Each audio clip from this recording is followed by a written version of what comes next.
Hello and welcome to 100% maths. Hello students, आप सब कैसे हैं? आई होप आप सबकी तैयारी बहुत अच्छे से चल रही है।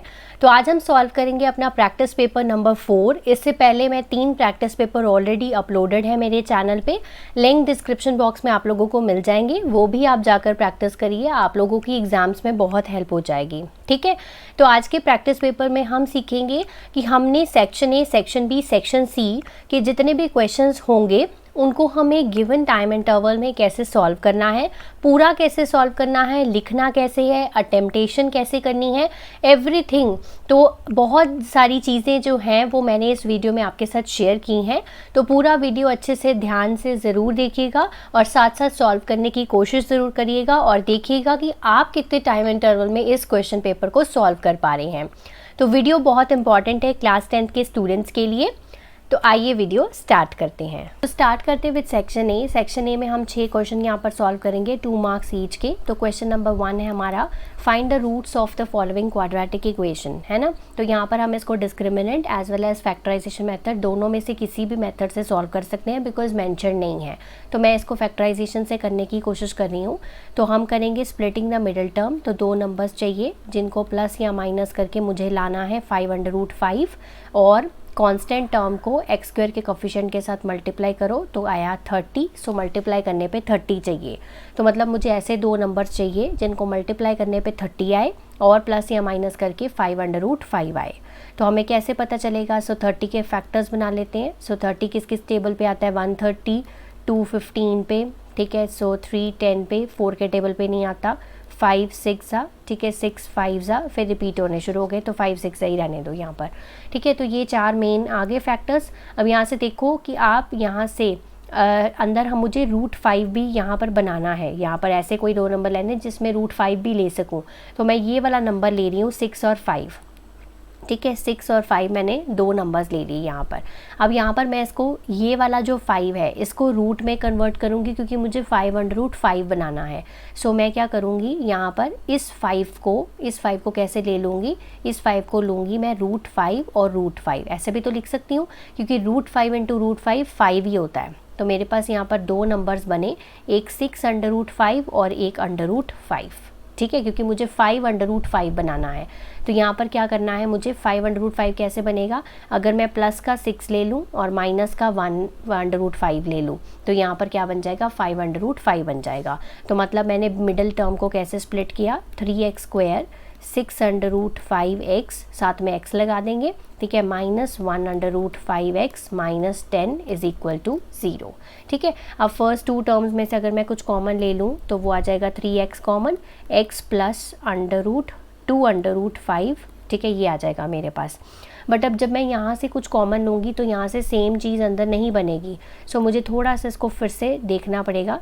इस 10 को मैं कैसे लिख सकती हूँ? इस 10 को मैं लिख सकती हूँ 2 × 5 की फॉर्म में, और इस 5 को मैं फिर कैसे लिख सकती हूँ? 2 × √5 × √5, है ना। तो मैं इसको लिखूँगी 2/5 × √5, ठीक है, ताकि मैं √5 जो है वो कॉमन ले सकूँ। क्लियर है? x प्लस 2/5, ठीक है, देन माइनस √5 हम कॉमन ले लेंगे, x प्लस 2/5। देखा, आ गई ना सेम चीज़ कॉमन। तो मतलब इस चीज़ को हमें उस फॉर्मेट में लिखना है जिसमें हम कॉमन आराम से ले सकें। 3x minus √5, x plus 2/5 = 0। दोनों को बारी बारी हम 0 पुट करेंगे तो x की वैल्यू आ जाएगी √5/3 और यहाँ पर x प्लस 2/5 = 0, x की वैल्यू आ गई -2/5, ठीक है। तो ये आ गए हमारे 2 roots of this quadratic equation. अगर आपको ये मेथड डिफ़िकल्ट लग रहा है तो you can do by discriminant method also, ठीक है। क्वेश्चन नंबर 2 पे मूव करते हैं। If the mean of the following data is 20.6, find the value of p, ठीक है। तो सबसे पहले यहाँ पर x और f सीधे सीधे दे रखे हैं हमें, ठीक है। This is xi, this is fi। तो हम xi fi कैलकुलेट कर लेते हैं। सो 10 3 = 30, ठीक है। आप इसको बना सकते हैं, वर्टिकली भी बना सकते हैं, हॉरिजॉन्टली बना हुआ है, ठीक है। तो मैं इसको ऐसे ही आंसर कर देती हूँ। 15 × 10 150, ये हो जाएगा 25p, 25 7 = 175, 35 5 = 175, ठीक है। तो ये आ गया। अब हमें क्या निकालना है? समीशन ऑफ fi xi, ठीक है, और यहाँ पर समेशन ऑफ एफ आई निकालना है।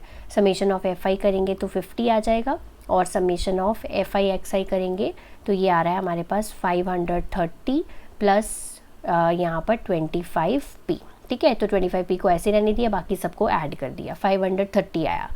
तो हमारे पास मीन का फॉर्मूला होता है, ये मैं यूज़ किया है डायरेक्ट मेथड, आप चाहे तो एज्यूम्ड मीन मेथड भी यूज़ कर सकते हैं। मीन का वैल्यू दिया हुआ है 20.6, तो ये आ गया 530 प्लस 25p डिवाइडेड बाई 50। इसको मल्टीप्लाई करेंगे, 20.6 मल्टीप्लाई बाई 50, 530 प्लस 25p, ठीक है। 0 से 0 कट हो गए, 206 मल्टीप्लाई बाई 5, ये हो जाएगा 1030 equals to 530 plus 25p, 1030 530 25p, ठीक है। सो 500 आ गया, ठीक है। 25 को डिवाइड कर दो 500 से, is equals to p। So p आ गया यहाँ पर 20। सो p की वैल्यू है यहाँ पर 20, ठीक है। तो आप इस तरह से कोई भी मेथड यूज़ कर सकते हैं और कोई भी अननोन फ्रिक्वेंसी की वैल्यू फाइंड हो जाएगी। Next question number 3, if the length of the ladder placed against wall, ठीक है, एक वॉल है और इसके अगेंस्ट जो है एक लैडर प्लेस्ड है, ये लैडर है, ठीक है, is twice the distance between foot of the ladder, तो फुट ऑफ द लैडर ये रही, ठीक है, और वॉल का फुट ये रहा, ठीक है। इस तरह से ये है, ये हमारी वॉल है, ठीक है, this is wall and this is our ladder, ठीक है। अब उसने क्या कहा, लेंथ ऑफ लैडर, ठीक है, placed against a wall is twice the distance between the foot of the ladder and the wall, find the angle made by the ladder with the horizontal. तो ladder का angle मतलब ये theta हमें क्या निकालना है, कैलकुलेट करना है। तो यहाँ पर हम मानेंगे क्योंकि लेंथ ऑफ द लैडर वाला जो डिस्टेंस है वो ट्वाइस है distance between foot of the ladder, तो यहाँ से फुट ऑफ द लैडर और ये वॉल का जो फुट में डिस्टेंस है इसको हम मान लेते हैं x, ठीक है। सो मैंने माना है let the distance between the foot of the ladder, ठीक है, एंड वॉल, ठीक है, तो ये डिस्टेंस है x, ठीक है। तो ये लेंथ ऑफ लैडर क्या हो जाएगी, प्लेस्ड अगेंस्ट ए वॉल ट्वाइस, ठीक है, तो यानी कि लेंथ ऑफ लैडर कितनी हो गई, ट्वाइस हो गई, यानी कि हमारे पास लेंथ ऑफ लैडर आ गई 2x, क्लियर।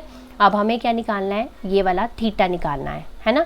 तो यहाँ पर हमारे पास क्या है, ये हाइपोटेन्यूस है और ये हमारे पास क्या है, बेस है। तो बेस और हाइपोटेन्यूस के बीच में जो रिलेशन है वो हम यूज़ करेंगे कॉस, इसको पहले मैं लेबल कर देती हूँ, ABC triangle, so triangle ABC cos theta is equal to क्या करेंगे, base upon hypotenuse, base upon hypotenuse, ठीक है। सो x से x कैंसिल हो गया, cos theta is equals to 1/2।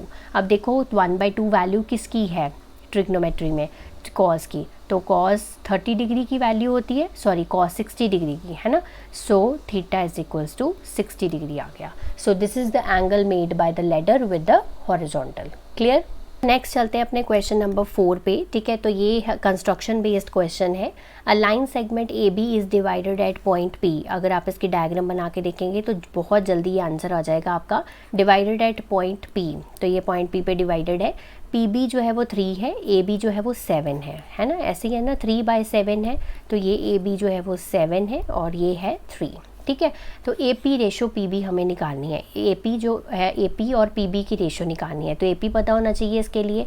अब जो ए बी है लाइन सेगमेंट वो कैसे बनी हुई है, A P plus P B से बनी हुई है। ए बी जो है वो कितनी है 7, ए पी हमें निकालनी है, पी बी हमें गिवन है यहाँ पर 3, ठीक है। सो ए पी आ जाएगी 4, है ना, टोटल क्योंकि 7 है तो अगर ये 3 है तो ये 4 हो जाएगी। So A P ratio P B निकालनी है, तो ए पी कितनी है 4 और पी बी कितनी है 3, तो 4:3 is the required answer of this question. Next question number 5, if the radii of two concentric circles are 4 and 5 centimeter, find the length of each chord of one circle which is the tangent to the other circle, ठीक है। तो if the radii of 2 concentric circles, तो आपका NCERT का भी ऐसा एक question है, ठीक है, बहुत इंपॉर्टेंट है एग्जाम पॉइंट ऑफ व्यू से। तो यहाँ पर एक सर्कल हमारा बनेगा 4 सेंटीमीटर रेडियस का और दूसरा सर्कल जो बनेगा वो 5 सेंटीमीटर का बनेगा, और ये कंसेंट्रिक है, मतलब एक सर्कल के अंदर दूसरा सर्कल है। तो ये मान लेते हैं कि सेंटर है ओ, ठीक है।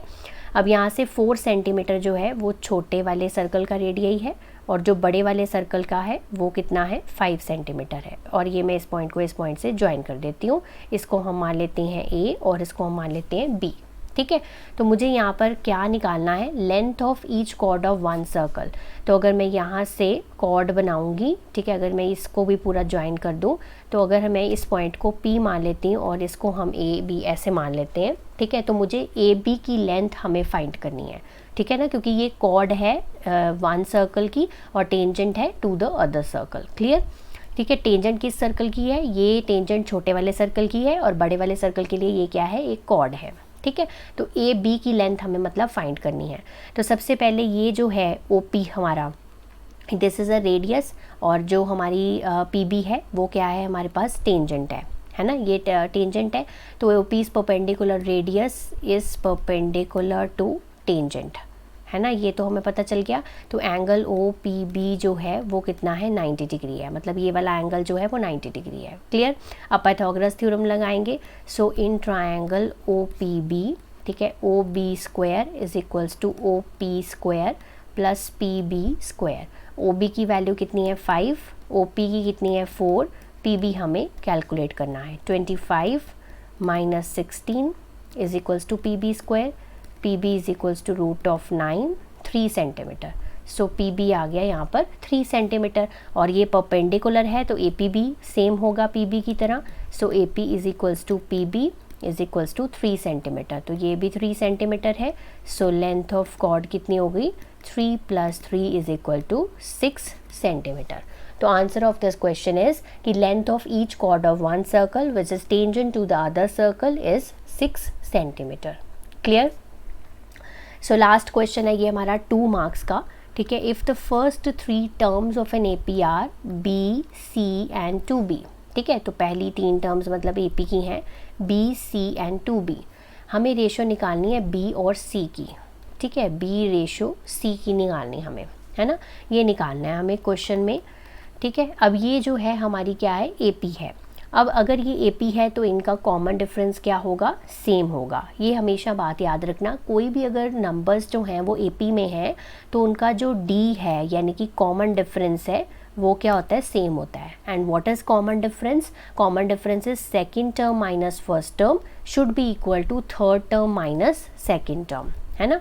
तो second term minus first term यानी कि C minus B should be equal to third term minus second term 2b minus C. ठीक है, अब निकालो, सी को इधर ले आओ और बी को राइट साइड पे ले जाओ।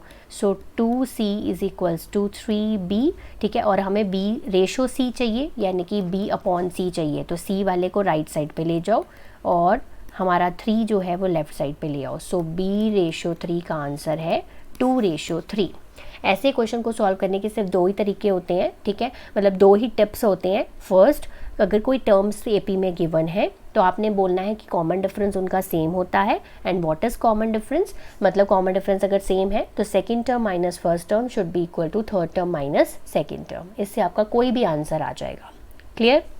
नेक्स्ट आ गया हमारा सेक्शन बी, ठीक है, इसमें हम 4 क्वेश्चंस करेंगे 3 मार्क्स के, ठीक है। तो हमारा ये क्वेश्चन नंबर 7 है, ठीक है, पेपर का। From the top of a 60 metre high building, this is also NCERT based question, ठीक है, तो बहुत इंपॉर्टेंट है, ये बहुत बार रिपीटेड क्वेश्चन है, ठीक है। From the top of a 60 metre high building, तो 60 मीटर की हाई बिल्डिंग है, ठीक है, तो ये हमने बना ली यहाँ पर बिल्डिंग, ठीक है, यहाँ पर फिगर बना रही हूँ 60 मीटर की high building. Clear? The angle of depression of the top and bottom of the tower are 45 and 60 degree respectively. तो यहाँ पर कोई टावर है, ठीक है, उसके टॉप से और उसके बॉटम से, ठीक है, तो एंगल ऑफ डिप्रेशन हमें गिवन है। तो एंगल ऑफ डिप्रेशन बनाने के लिए यहाँ से हमें हॉरिजॉन्टल क्रिएट करना पड़ेगा। सो टू द टॉप, ठीक है, ये टॉप है उस टावर का, तो एंगल ऑफ डिप्रेशन कितना है यहाँ पर 45 डिग्री है, ठीक है, और उसके बॉटम तक उसका एंगल ऑफ डिप्रेशन कितना है यहाँ पर 60 डिग्री है ना, यही हो गया। अब यहाँ पर ये हॉरिजॉन्टल्स यहाँ पर बना लेते हैं, ये हॉरिजॉन्टल हमने बना दिए। अगर ये 45 है तो ये भी क्या हो जाएगा 45 डिग्री, और अगर ये पूरा 60 डिग्री है तो ये भी क्या हो जाएगा 60 डिग्री हो जाएगा, ठीक है। सो हम लेबल कर लेते हैं, ठीक है। So this is A B C D E, ठीक है। आप कैसे भी स्टार्ट कर सकते हो, क्लॉकवाइज, एंटी क्लॉकवाइज, कैसे भी कर सकते हो। हाइट ऑफ द टावर हमें फाइंड करनी है, so let the height of the tower is h, ठीक है। अब हमें पता है कि ये जो ई बी सी डी है, ठीक है, ये एक रेक्टेंगल है, सो ये हो जाएगा h हो जाएगा, ठीक है। और ये पूरा कितना था, 60 मीटर की हाई बिल्डिंग थी, तो ये कितना हो जाएगा 60 माइनस h, है ना, यही हो गया। अब मैं यहाँ पर लिख देती हूँ जो जो मैंने सपोज किया है। So let the height of the tower is h metre, है ना। तो यहाँ पर हमें पता है कि E B C D is a rectangle, ठीक है। So E D is equal to B C is equal to h, है ना। सो ए बी कितना हो जाएगा 60 माइनस h, है ना, ये हो गया हमने जो जो माना था। अब यहाँ पर दो ट्रायंगल्स हैं, तो दो ट्रायंगल्स लेंगे, ए बी ई ले लेंगे सबसे पहले, ठीक है। ये ऊपर वाला छोटा ट्रायंगल, ठीक है। So tan 45 degree is equals to perpendicular, यानी कि A B divided by E B, है ना। सो tan 45 की वैल्यू 1, ए बी की वैल्यू कितनी है 60 माइनस h, और ई बी की वैल्यू ऐसे निकाल लेते हैं। सो ई बी की वैल्यू आप चाहे तो एक्स बी सपोज कर सकते हो, क्लियर। यहाँ पे इसको x सपोज कर लेते हैं। लेट जो ई बी है वो कितना है x है, ठीक है। तो ई बी अगर x है तो हमारा डी सी भी क्या हो जाएगा x हो जाएगा। सो इसको हमने x माना है, तो यहाँ पर x मान लेते हैं, x is equals to 60 minus h, clear. दूसरे ट्रायंगल पे मूव कर रहे हैं, in triangle A C D, बड़ा वाला ट्रायंगल, ठीक है। तो इसमें क्या है, tan 60 degree is equal to perpendicular, यानी कि A C divided by D C. tan 60 कितना होता है, tan 60 होता है हमारे पास √3 वैल्यू होती है, ए सी की वैल्यू हमारे पास 60 है, और डी सी की वैल्यू क्या है x है, ठीक है। इनको इंटरचेंज कर दो, तो x की वैल्यू आ गई 60 बाई √3। इसको हम क्या करेंगे, रैशनलाइज करेंगे, √3 by √3 it is equal to 60 √3 divided by 3। So x की वैल्यू आ गई 20√3, ठीक है। अब ये वाली इक्वेशन में पुट कर दो और हाइट ऑफ टावर आ जाएगी, ठीक है। So 20√3 is equal to 60 minus h को मैं लेफ़्ट साइड पे ले आती हूँ और 20√3 को मैं राइट साइड पे ले गई, ठीक है। अब यहाँ से 20 हम ले लेंगे कॉमन, 3 माइनस √3, और √3 की वैल्यू हमें ऑलरेडी गिवन है क्वेश्चन में, तो हम वो पुट करेंगे, 3 माइनस 1.73, ठीक है। सो इसको हम यहाँ पे सॉल्व कर रही हूँ, 20 इंटू 3 माइनस 1.73, ये हो जाएगा 1.27, 20 इंटू 1.27 इक्वल्स टू 25.4 मीटर, ठीक है। सो 25.4 मीटर जो है वो हाइट ऑफ द टावर है। तो ऐसे पूरा अगर आप क्वेश्चन अटेम्प्ट करते हैं तो ही आपको जो है 3 मार्क्स कंप्लीट मिलेंगे, क्लियर। नेक्स्ट आ गया आपका question number 8। This is based on surface area and volumes chapter in a cylindrical vessel. तो हम सिलेंड्रिकल वेसल सबसे पहले बनाएंगे, ये हमारा बन गया जी cylindrical vessel, clear, of radius 10 centimetre. So cylindrical vessel का जो रेडियस है this is 10 centimetre, containing some water, ठीक है। तो containing some water, clear. 9000 small spherical balls, ठीक है। तो इसमें 9000 स्मॉल स्फेरिकल बॉल्स डाली गई हैं which are completely immersed in water which raises the water level. तो क्या किया, 9000 जब बॉल्स डाली गई इसमें, तो इससे क्या होगा, पानी ऊपर आ जाएगा। अब हर स्फेरिकल बॉल का जो रेडियस है, मतलब इसमें क्या डाली गई हैं, बॉल्स डाली गई हैं स्फेरिकल, और हर स्फेरिकल बॉल का जो रेडियस है, ये बॉल है और इस बॉल का रेडियस है 0.5 सेंटीमीटर, ठीक है। Then find the rise in the level of the water in the vessel, यानी कि इस सिलेंड्रिकल की जो हाइट है वो हमें कैलकुलेट करनी है। सो यहाँ पर बेसिकली हमारे पास दो फिगर्स हैं, cylinder and sphere, clear. Cylinder के लिए हमें क्या चीज़ें गिवन है, radius 10 centimetre and height we have to find, और स्फीयर के लिए रेडियस मुझे गिवन है 0.5 सेंटीमीटर और ये 9000 स्फेरिकल बॉल्स हैं, है ना। अब दोनों का जो वॉल्यूम है वो कब उनके सेम होगा दोनों का। सो हम लिखेंगे वॉल्यूम ऑफ सिलेंड्रिकल वेसल, ठीक है, is equal to volume of spherical balls, ठीक है। और ये कितनी बॉल्स है, 9000, तो 9000 भी हम साथ में ही लेंगे, क्लियर, ठीक। So volume of cylindrical vessel है यहाँ पर पाई आर स्क्वायर एच, ठीक है, और वॉल्यूम ऑफ स्फेरिकल बॉल्स एक का कितना है 4/3 पाई आर क्यूब, ठीक है। और यहाँ पर हम R1 R2 ले लेते हैं, कन्फ्यूजन नहीं होगा क्योंकि दोनों के रेडियस अलग अलग हैं।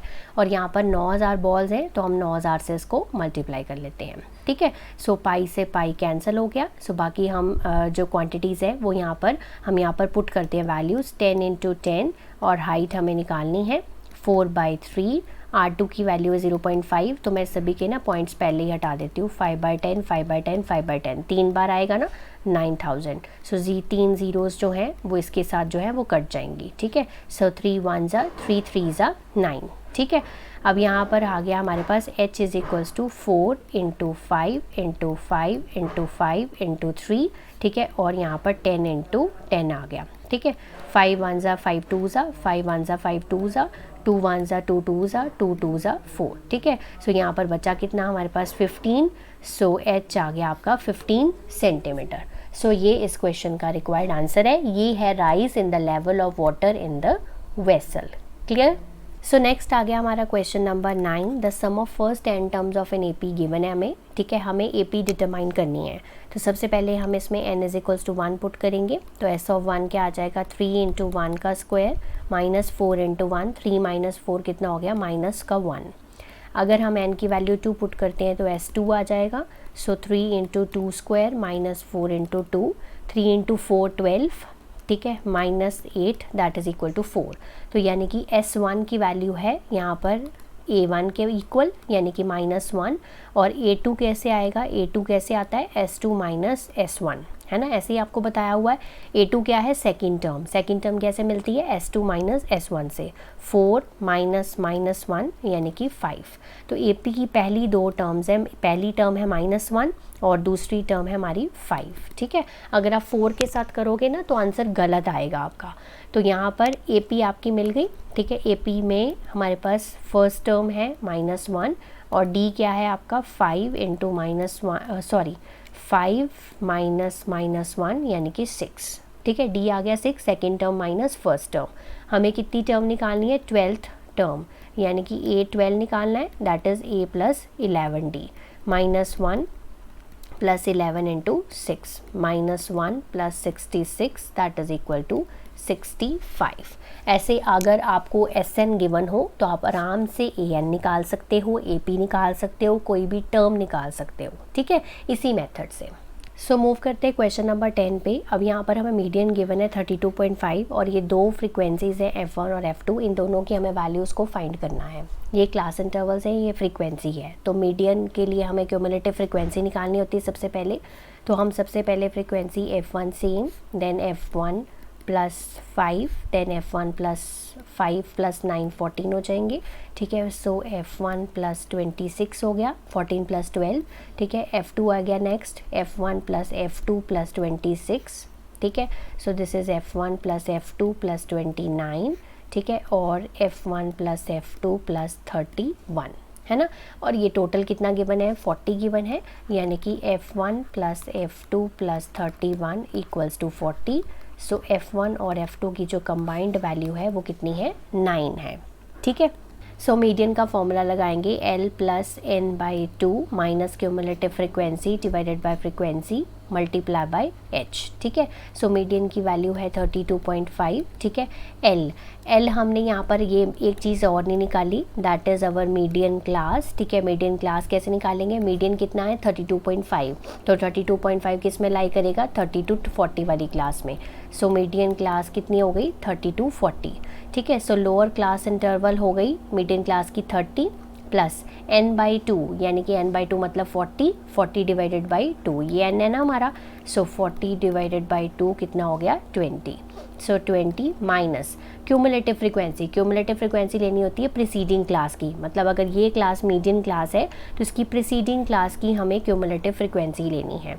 सो F1 - 14, है ना, क्योंकि यहाँ पर बाहर माइनस था तो अंदर वाला साइन चेंज हो जाएगा, और फ्रीक्वेंसी उसी क्लास की, ठीक है। सो 12 आ गया, multiply by size of class interval यानी कि 10, ठीक है। सो 32.5 इस 30 को इधर ले आते हैं, इज़ इक्वल टू 20 - 14 यानी कि 6 - F1 डिवाइडेड बाई 12 × 10, तो 2 5 are 10, 2 6 are 12, छोटा कर सकते हो। इसका आ गया 2.5, 6 माइनस F1, ठीक है, ये 5/6 हो गया। सो 2.5 मल्टीप्लाई बाय 6, ये मल्टीप्लाई कर दो, 6 5 are 30 minus 5 F1। So this is 2.5 multiply by 6, इसको हम कट कर लेते हैं कटिंग, ठीक है। सो 5 5 are 25, 5 2s are 10, 2 1s are 2 3s are, so this is 15 is equal to 30 minus 5 F1। So 5 F1 को मैं लेफ़्ट साइड पे लेके आ रही हूँ, 15 को राइट साइड पे, 15 रह जाएगा। सो F1 की वैल्यू आई यहाँ पर 3, ठीक है। अब F1 की वैल्यू 3 है, तो ये वाली इक्वेशन में मैं वैल्यू पुट करूँगी। सो F1 प्लस F2 कितना था, 9, F1 की वैल्यू 3 आ गई, F2 की वैल्यू हमें निकालनी है। सो F2 की वैल्यू आ गई 6, F1 की वैल्यू 3 है और F2 की वैल्यू कितनी है, 6 है। तो ऐसे आपको पूरा क्वेश्चन अटेम्प्ट करना है। नेक्स्ट आ गया हमारा section C. It comprises of 4 questions of 4 marks. इसमें से 2 केस स्टडी बेस्ड क्वेश्चंस होते हैं और 2 हमारे 4 मार्क्स के क्वेश्चन होते हैं। तो इसमें से सबसे पहला क्वेश्चन हम क्वेश्चन नंबर 11 सॉल्व करेंगे।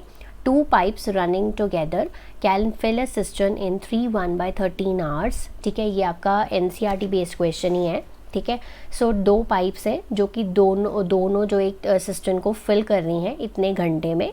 अगर एक पाइप जो है वो 3 आवर्स ज़्यादा लेती है more than the other pipe to fill it, find the time in which each pipe would fill the system. तो बेसिकली एक जैसे कह लो कि एक टैंक है, उसको फिल कर रही हैं 2 पाइप्स, ठीक है। तो दोनों का टाइम जो है वो अलग अलग है, ठीक है। तो हम पहले मान लेते हैं कि let the time taken by the faster pipe, है ना।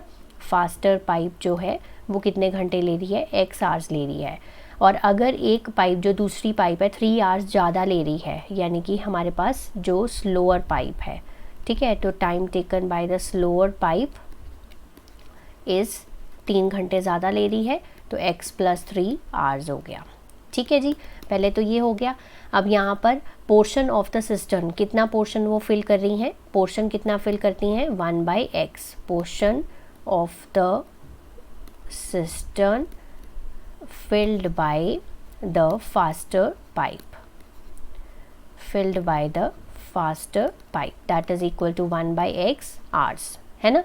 सॉरी, hours नहीं, 1/x हो गया।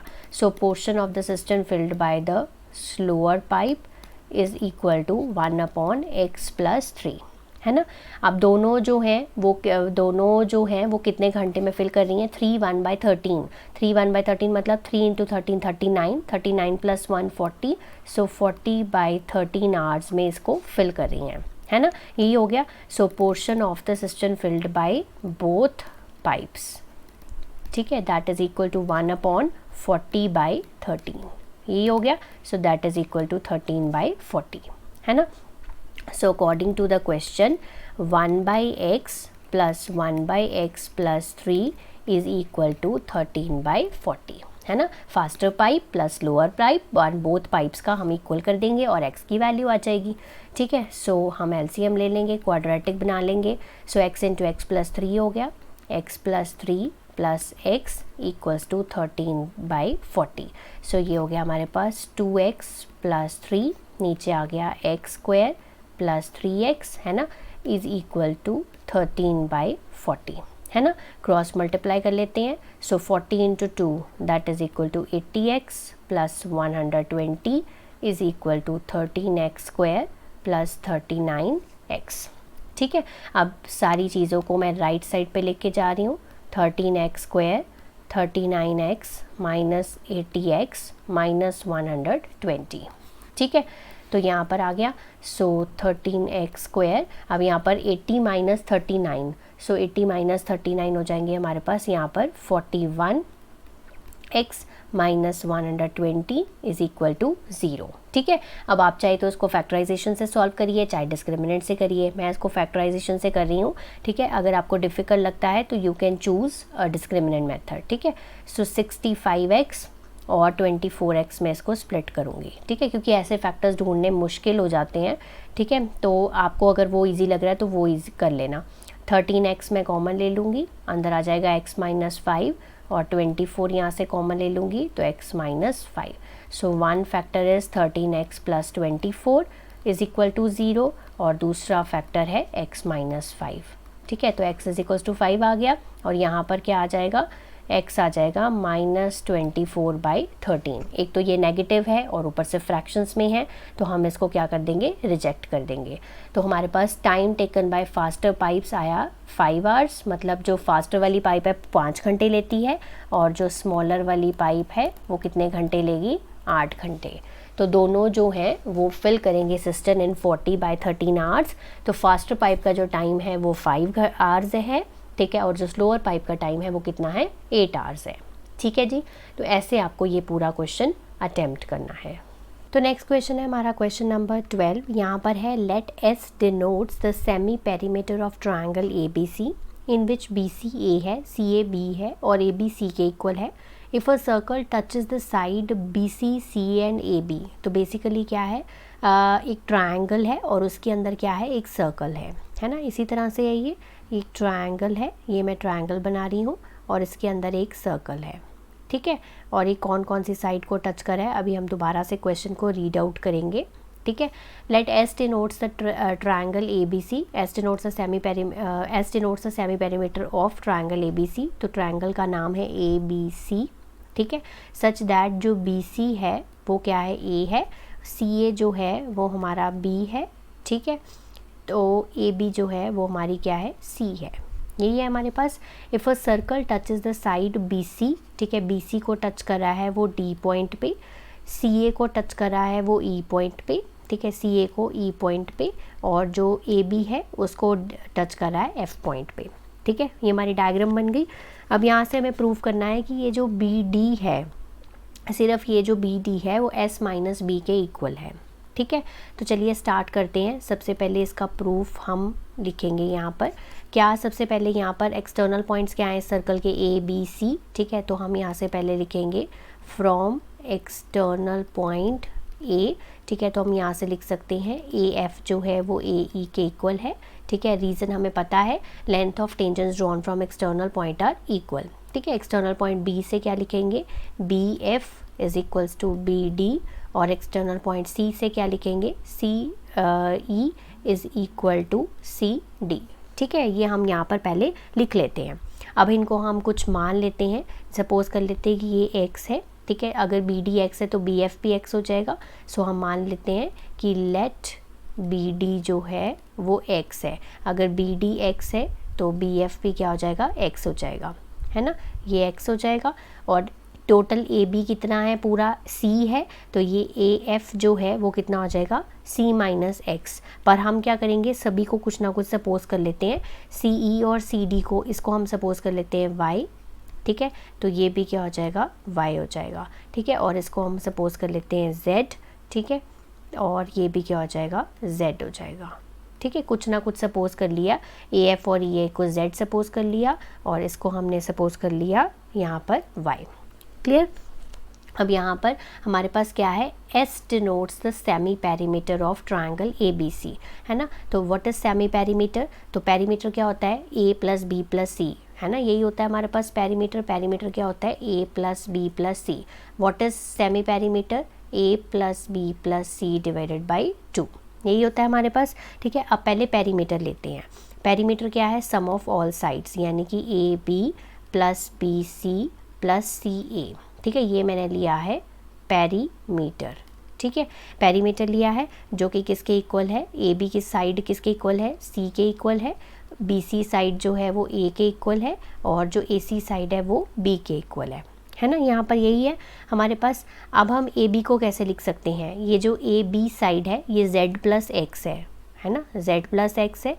और जो बी सी साइड है वो हमारी क्या है, एक्स प्लस वाई है, ठीक है। और जो सी ए साइड है हमारे पास वो है जेड प्लस वाई, ठीक है, is equal to C plus A plus B. Clear. अब हम इसको इकट्ठे कर लेते हैं ये, ठीक है। सो ये आ जाएगा 2 into X plus Y plus Z, क्योंकि दो बार है ना, देखो 2x है 2y है और 2z है, तो 2 कॉमन ले लेते हैं, c plus A plus B, यही है हमारे पास। अब x plus Y plus Z is equal to, ये हो गया c plus A plus B divided by 2, यही कर दिया हमने। 2 को इधर ले आए। And what is this, C plus ये क्या है, अभी मैंने बताया था ये क्या है हमारा सेमी पेरीमीटर, तो इसकी जगह पर मैं एस लिख सकती हूँ, बिल्कुल लिख सकती हूँ। It is equal to X plus Y plus Z, ये आ गया हमारे पास। अब हमारे पास मुझे क्या चाहिए, मुझे प्रूव करना था कि ये जो बी डी है वो एस माइनस बी के इक्वल है, तो मुझे एस तो चाहिए और बी को मुझे इधर लाना है। अब ये बी कहाँ से लाऊंगी मैं, बी किसके इक्वल है, बी है हमारा, बी है ये बी है जेड प्लस वाई के इक्वल है ना, बी जो है वो z प्लस वाई के इक्वल है, यही है हमारे पास। तो z प्लस वाई को उठाकर राइट साइड पे ले जाओ, सिर्फ x को इधर रहने दो, x को इधर रहने दो और z प्लस वाई को उधर ले जाओ राइट साइड पे। तो हम y प्लस जेड की जगह पर b लिख सकती हूँ, बिल्कुल लिख सकती हूँ। यहाँ पर आ गया x क्या है हमारा, बी डी है, तो बी डी आ गया, B D is equal to S minus B. ये अकॉर्डिंग टू द क्वेश्चन चलना पड़ेगा, जो भी प्रूफ करने के लिए बोला होगा उस अकॉर्डिंगली जो चीज़ रिक्वायर्ड है वो राइट साइड पे ले जाओ और जो चीज़ नहीं रिक्वायर्ड है उसको लेफ्ट साइड पे रख लो, ठीक है। तो ऐसे आपको ये क्वेश्चन को प्रूव करना था। नेक्स्ट है हमारा क्वेश्चन नंबर 13, ये केस बेस्ड स्टडी क्वेश्चन है, ठीक है। ये हमारा क्वाड्रेटिक इक्वेशन के ऊपर बेस्ड है। Raj and Ajay are very close friends, both the family decided to go to Ranikhet by their own cars. तो राज की जो कार है वो speed x kilometre per hour पे चलती है, वाइल जो अजय की कार है वो 5 किलोमीटर फास्टर चलती है राज की कार से। तो राज को 4 घंटे ज़्यादा लगेंगे more than Ajay to complete the journey of 400 kilometre. So here is given 400 kilometre distance है, ठीक है। सो हमारी जो स्पीड ऑफ राज है, राज की कार की जो स्पीड है, स्पीड ऑफ राज कार वो कितनी है x किलोमीटर पर आवर, ठीक है। And speed of Ajay's car कितनी है x प्लस 5, क्योंकि 5 किलोमीटर ज़्यादा faster, 5 kilometre per our faster ज़्यादा चलती है, यही हो गया। अब स्पीड ये हो गया हमारे पास, और राज को 4 घंटे ज़्यादा लगेंगे, है ना, 4 घंटे ज़्यादा लगेंगे। तो दोनों का हम टाइम निकाल लेते हैं, time is equal to distance by speed. तो ये हम राज के केस में निकाल रहे हैं, और दूसरे केस में अगर हम निकालें तो 400 बाई एक्स प्लस 5 आएगा, है ना, यही आ गया हमारे पास। अब सबसे पहला क्वेश्चन देखते हैं हमें क्या पूछा गया है। What will be the distance covered by Ajay's car in 2 hours, ठीक है। तो यहाँ पर हमें निकालना है कि अजय की कार का डिस्टेंस कितना 2 घंटे में कितना है ना। तो हमें डिस्टेंस निकालना है बेसिकली। अजय के डिस्टेंस क्या होता है, स्पीड मल्टीप्लाई बाय टाइम, यही होता है हमारे पास। और यहाँ पर हमें टाइम कितना गिवन है, 2 आवर्स गिवन है, और स्पीड ऑफ अजय कार कितनी है, x प्लस 5। सो x प्लस 5 इंटू 2, यानी कि 2 इंटू एक्स प्लस 5। तो ये हो गया हमारा डिस्टेंस के covered in 2 hours by Ajay's car, ठीक है। तो जो क्वेश्चन पूछा गया उसके अकॉर्डिंगली आपने आंसर करना है। अगर राज का पूछा होता तो राज की कार का स्पीड ले लेते हम यहाँ पर, क्लियर। देन यहाँ पर नेक्स्ट क्वेश्चन है what is the speed of Raj car, मतलब यहाँ पर हमें x फाइंड करना है ना। अब हमें पूरी क्वाड्रेटिक इक्वेशन को यहाँ पर सॉल्व करना पड़ेगा। तो यहाँ पर आप देखो कि राज की कार को कितने घंटे ज़्यादा लगेंगे, 4 घंटे ज़्यादा लगेंगे। सो 400 अपॉन x, ठीक है, अकॉर्डिंग टू द क्वेश्चन मैं अब क्वाड्रेटिक इक्वेशन बना के सॉल्व करूँगी। तो यहाँ पर क्या है, टाइम कितना लगेगा, राज की कार को 4 घंटे ज़्यादा लगेंगे। सो 400 by x, so 400 by X plus 5 plus 4, यही हो गया ना हमारे पास, ठीक है।